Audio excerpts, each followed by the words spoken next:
Are you loving your life? Are you living a life? These are my reflection questions as I savor the freshness of water around me.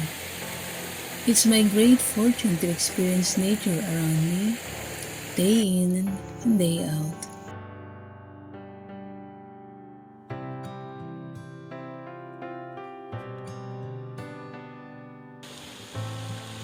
My reflections are gifts from my mind, as I also enjoy the gifts of nature, especially living in the Philippine countryside. Just 5 minutes away from my simple native house, I walk going to the nearby water stream. There, I sat and wrote down my reflections.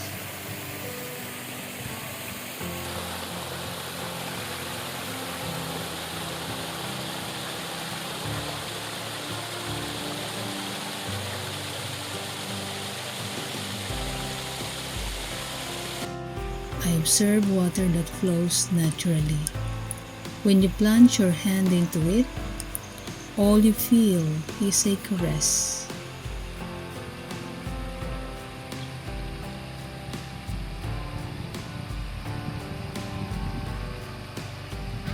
It is not a solid wall.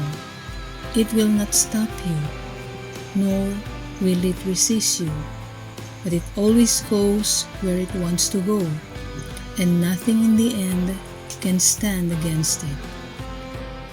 When the water is still, it reflects the sky, the trees, and everything around it perfectly.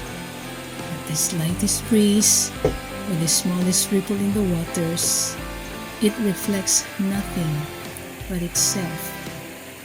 If you want to see something with clarity and objectivity, you must first master stillness of the mind.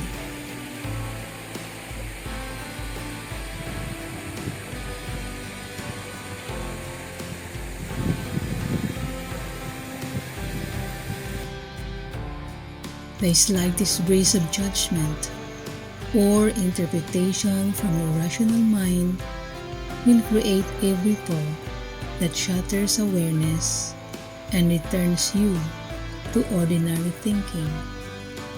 You are strong enough to be gentle, to be soft and supple, like running water, gracefully bending around sudden turns, beautifully waving in strong winds, freely flowing over sharp rocks, all the while quietly sculpting this hard world into ever deeper beauty, gently eroding rough rock into silken sand, tenderly transforming human cruelty into human goodness.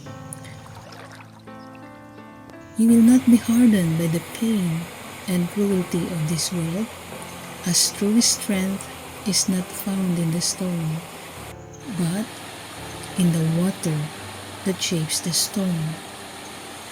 Water is patient. Dripping water wears away stone. You are like water, which is soft and fluid and yielding, as in time, water will overcome rock, which is rigid and hard. Therefore, what is soft is strong.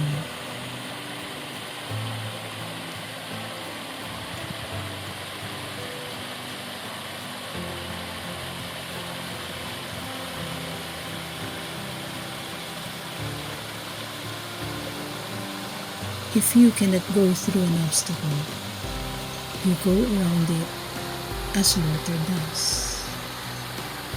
Enjoy the journey and be like water.